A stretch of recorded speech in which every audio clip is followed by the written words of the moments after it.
नमस्कार, आपण पाहता हिरकणी न्यूज. हिरकणी न्यूज प्रत्येक क्षण ताज्या घडामोडी आणि महत्त्वाच्या प्रत्येक बातमीसाठी नेहमी तत्पर. शेडशळ येथे महिलांसाठी उद्योजकता विकास कार्यशाळा, मशरूम उत्पादन तंत्रज्ञान व विशेष प्रशिक्षण उत्साहात. महाराष्ट्र सहकार विकास महामंडळ मर्यादित पुणे आणि श्रीदत्त शेतकरी सहकारी साखर कारखान्याच्या वतीनं कारखान्याचे मार्गदर्शक संचालक उद्यान पंडित गणपतराव पाटील यांच्या अध्यक्षतेखाली शेडशाळ तालुका शिरोळ येथे महिलांसाठी उद्योजकता विकास कार्यशाळा व मशरूम उत्पादन तंत्रज्ञान याबाबत एक दिवसीय विशेष प्रशिक्षण घेण्यात आले. प्रशिक्षण पूर्ण करणाऱ्या प्रशिक्षणार्थींना मान्यवरांच्या हस्ते प्रमाणपत्राचं वाटप करण्यात आलं. शेडशाळ येथे महिलांसाठी उद्योजकता विकास कार्यशाळा, मशरूम उत्पादन तंत्रज्ञान व विशेष प्रशिक्षण उत्साहात. महाराष्ट्र सरकार विकास महामंडळ मर्यादित पुणे व श्रीदत्त शेतकरी सहकारी साखर कारखान्याच्या वतीनं कारखान्याचे मार्गदर्शक संचालक उद्यान पंडित गणपतराव पाटील यांच्या अध्यक्षतेखाली शेडशाळ तालुका शिरोळ येथे महिलांसाठी उद्योजकता विकास कार्यशाळा व मशरूम उत्पादन तंत्रज्ञान याबाबत एक दिवसीय विशेष प्रशिक्षण शिबिर घेण्यात आले. प्रशिक्षण पूर्ण करणाऱ्या प्रशिक्षणार्थींना मान्यवरांच्या हस्ते प्रमाणपत्राचे वाटप करण्यात आलं.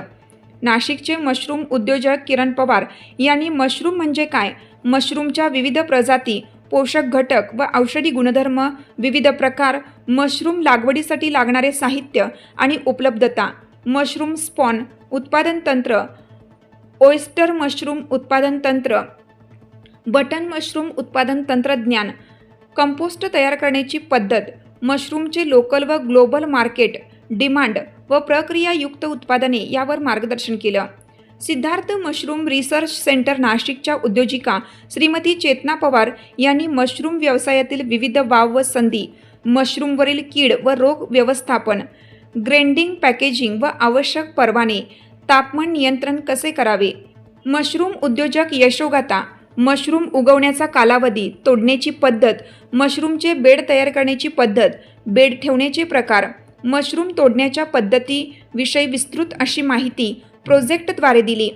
MCDC पुण्याचे प्रशिक्षण अधिकारी मयूर पवार यांनी कृषी प्रक्रिया उद्योगांसाठी केंद्र शासनाची प्रधानमंत्री सूक्ष्म अन्न प्रक्रिया उद्योग योजनाबाबत माहिती दिली. तर नागपूर विद्यापीठाचे माजी अधिष्ठाता डॉक्टर दिलीप वैरागडे यांनी अत्यंत खुमासदार आणि विनोदी शैलीमध्ये उद्योजक व्यक्तीकडे काय गुण असावेत, कशा पद्धतीने व्यवसाय करावा, स्वतःचे आणि उद्योगाचे अर्थकारण कसे चांगले ठेवावे आणि व्यावसायिक आनंद कसा मिळवावा याविषयी सखोल मार्गदर्शन केलं. प्रारंभी क्रांतिज्योती सावित्रीबाई फुले व स्वर्गीय सारे पाटील यांच्या प्रतिमेचं पूजन व दीप प्रज्वलन मान्यवरांच्या हस्ते झाले. MCDC पुण्याचे विभागीय समन्वयक अरुण काकडे यांनी प्रास्ताविकामध्ये MCDCच्या वतीनं आयोजित करण्यात येणाऱ्या विविध प्रशिक्षण कार्यक्रमाविषयी माहिती दिली. सर्वच मान्यवरांचा पुष्पगुच्छ देऊन सत्कार करण्यात आला. प्रशिक्षण पूर्ण करणाऱ्या प्रशिक्षणार्थींना मान्यवरांच्या हस्ते प्रमाणपत्राचे वाटप करण्यात आलं. यावेळी कारखान्याचे चेअरमन रघुनाथ पाटील, संचालक रणजित कदम, ज्योतिकुमार पाटील, भैयासो पाटील, महेंद्र बागे, संचालिका अस्मिता पाटील, संगीता पाटील कोथळीकर, पंचायत समिती सदस्या राजश्री मानकापुरे, ऊस विकास अधिकारी AS पाटील, दीपक कळेकर, संतोष दुधाळे, शिरोळच्या सहाय्यक निबंधक सहकारी संस्था श्रीमती उर्मिला राजमाने, ओंकार पुदाले, रावसाहेब चौगले, हाजी आबासो गौस पाटील, अशोक शिरढोणे, शमशाद बी पठाण, संजय मगदूम, आप्पासो मगदूम, आबासो पाटील, सुरेश केरीपाळे, राजेंद्र चौगले, अशोक केरीपाळे, अमोल पाटील यांच्यासह महिला प्रशिक्षणार्थी मोठ्या संख्येने उपस्थित होत्या. हिरकणी न्यूज करिता विवेक कांबळे. आपल्या हिरकणी न्यूज चॅनलला लाईक करा, शेअर करा आणि सबस्क्राईब करायला विसरू नका आणि रहा अपडेट.